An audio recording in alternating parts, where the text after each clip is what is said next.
Depuis 2002, la Protection civile de Paris est devenue un partenaire privilégié de la ville de Paris. Les élus lui font confiance pour aider au mieux les Parisiens dans les moments difficiles. C'est une association qui, si elle n'existait pas, devrait être inventée. C'est une association remarquable, avec des bénévoles, avec des responsables qui sont profondément humains, qui sont vraiment tournés vers les autres, qui sont généreux, qui sont toujours là, mais vraiment toujours là, que ce soit pour des grands événements sportifs, que ce soit pour des drames qui surviennent. On a tellement besoin d'eux et on est tellement bien avec la protection civile qu'il fallait l'aider.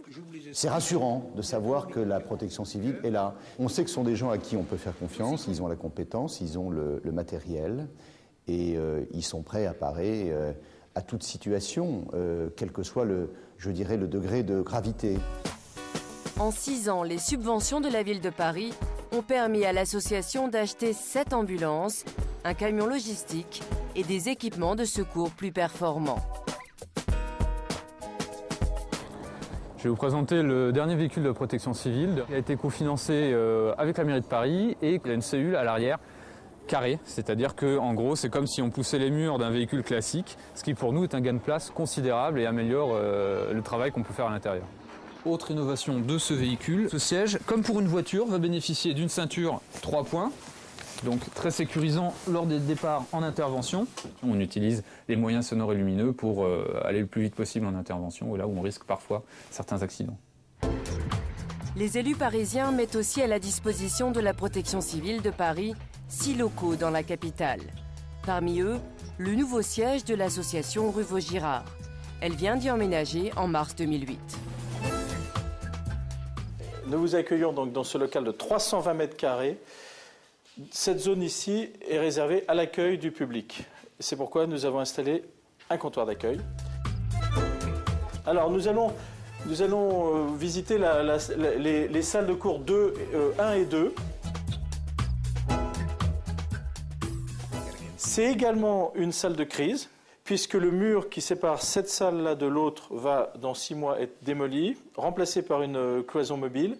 Et en cas de crise, nous ouvrirons les 2 salles, nous installerons une grande table avec donc un minimum de 7 lignes téléphoniques, 7 lignes d'accès réseau, 2 vidéoprojecteurs qui permettront de projeter des situations tactiques, ce qui permet donc, dans le cadre d'un plan rouge alpha, d'avoir une véritable réponse opérationnelle pour organiser tous les moyens de secours que nous mettrions en place.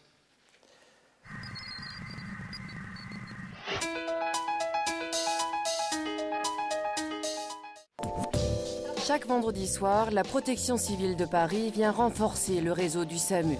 2 équipages de secouristes partent en intervention sur demande du médecin régulateur. Les gestes de premier secours sont importants dans la médecine d'urgence. Pourquoi ? Parce que certes nous avons un SAMU, certes nous allons avoir maintenant des défibrillateurs distribués sur l'ensemble des lieux à risque et peut-être même dans un avenir proche partout en ville, un petit peu comme on a des extincteurs. Mais tout ceci ne sert à rien si au moment où le patient en arrêt cardiaque s'écroule, il n'y a personne pour faire le massage cardiaque externe. Il y a un autre point pour lequel le secourisme est extrêmement important, c'est sur la pénétration des gestes de secours à toute la population. Chaque secouriste qui va agir à l'occasion d'une grande manifestation ou sur un poste de secours va être aussi d'une certaine façon formateur aux gestes de secours pour l'ensemble de la population. Ceci est très important car lorsque nous on reçoit un appel d'urgence au SAMU, bien évidemment on va envoyer notre équipe de réanimation, mais on va aussi conseiller aux gens qui sont auprès du patient de pratiquer des gestes. S'ils ont vu ces gestes pratiqués par des secouristes, on va gagner du temps sur le temps pour que le patient puisse recevoir enfin les secours médicaux adaptés. Tous les week-ends, l'association est aussi présente dans les casernes de pompiers de la capitale.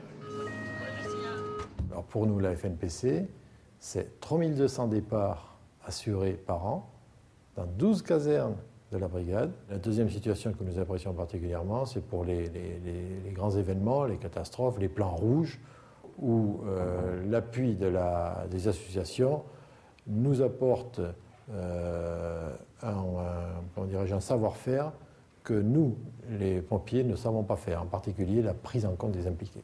Pour nous, nous considérons que la protection civile est un partenaire du quotidien et de la crise. Nous souhaitons l'associer à tous les plans que nous envisageons de développer, tout ce qui concerne les risques liés aux risques sociaux que nous pouvons avoir avec des pandémies, avec des difficultés d'une autre nature, comme par exemple les difficultés liées à ce que pourraient être des actes terroristes. D'ores et déjà, la protection civile travaille avec nous dans les groupes de travail au quotidien pour répondre à toutes ces questions.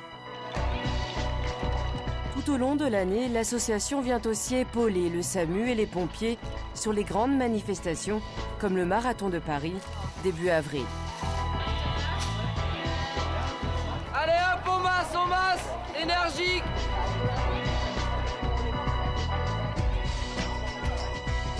Merci, c'est sympa.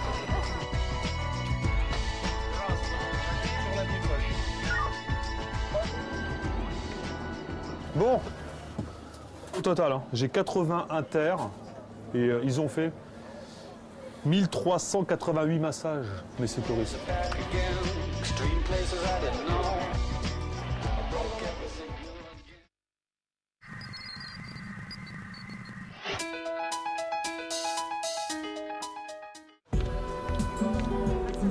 Chaque semaine, les secouristes vont à la rencontre des sans-abri de Paris. Le SAMU social tout seul n'a pas d'intérêt en termes d'opérationnalité. Il a besoin d'appui, notamment en plan hiver, lorsque, en situation quasi d'urgence, n'étant pas nous un dispositif d'urgence vitale, on a besoin de la protection civile pour améliorer nos prises en charge et aller au plus vite auprès des personnes qui nous sont signalées. On passe de 30 à 40 signalements par jour en temps normal à plus de 500 signalements en plan hiver. Donc évidemment, l'appui technique et opérationnel comme ceux de la protection civile sont fondamentaux dans l'organisation du dispositif. J'aimerais leur dire merci pour tout le travail qu'ils exécutent avec leur savoir-faire, leur capacité à délivrer des premiers soins, à apprécier la situation dans laquelle se trouve une personne et le cas échéant l'orienter vers ceux qui sauront la prendre en charge dans toutes ces difficultés. Surtout que c'est une action bénévole et ça mérite particulièrement d'être salué. Bénévole et professionnel. L'association dispense à tous les secouristes qui maraudent dans la capitale une formation pour mieux connaître l'univers des sans-abri et leurs maladies spécifiques. Il faut noter là que dans votre trousse en hypothermie grave, elle sera livide. Le médecin ou le permanencier, en lui décrivant les signes, va juger de la gravité de l'hypothermie et donner la conduite à tenir la plus adaptée. La protection civile de Paris gère aussi en permanence un stock de vêtements et de nourriture pour les urgences sociales.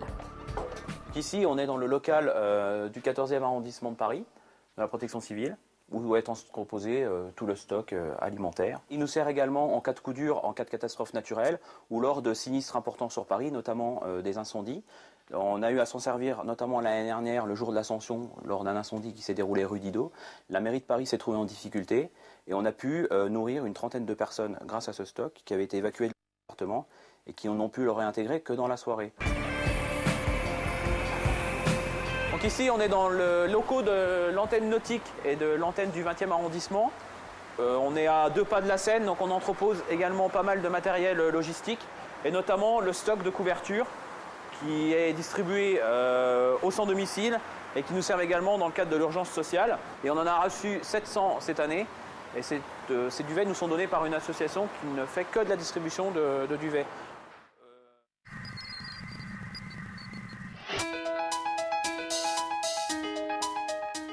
Je souhaite évidemment un très joyeux anniversaire à la Protection civile de Paris, à tous les bénévoles qui participent à cette aventure, parce que je sais qu'être bénévole, c'est parfois compliqué à organiser.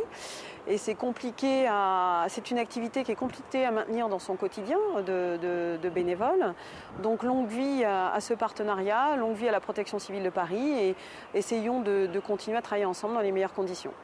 Bien évidemment, pour tous les bénévoles de la protection civile, bon anniversaire et bon travail avec le SAMU de Paris dans les semaines et les années qui viennent. Au nom de tous ceux qui, à la préfecture de police, apprécient le travail que vous faites, merci à vous tous. Je souhaite vivement que vous puissiez continuer à être très nombreux à vous engager. À tous les bénévoles de la protection civile, je vous souhaite vraiment un très très bel anniversaire. Je voudrais vous dire combien voilà, on vous aime. Donc continuez à travailler, à être aussi généreux. Et sachez que les élus que nous sommes ici à Paris, eh bien, nous serons à vos côtés comme nous l'avons été jusqu'à présent. Mais donc très bel anniversaire et puis votre humanisme et votre générosité sont vraiment des choses qui nous donnent confiance en l'avenir. Merci.